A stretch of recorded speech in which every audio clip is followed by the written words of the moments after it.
Everybody, Justina from the Arts College, and welcome to our series of questions. Here we're looking at what is the purpose of underpainting in an oil painting, and how does it influence the final outcome. Very interesting question.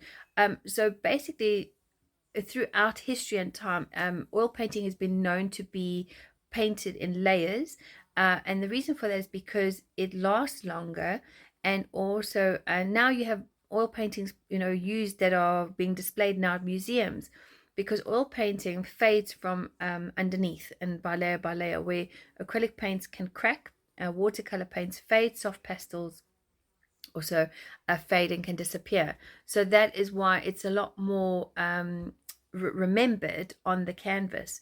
Now, the effect it has on the final painting is you can create various techniques and play with certain types of techniques on the oil paints at the final stage, where you might leave some part of the canvas showing through or a color underneath, but all of that has an impact on the final piece of your painting.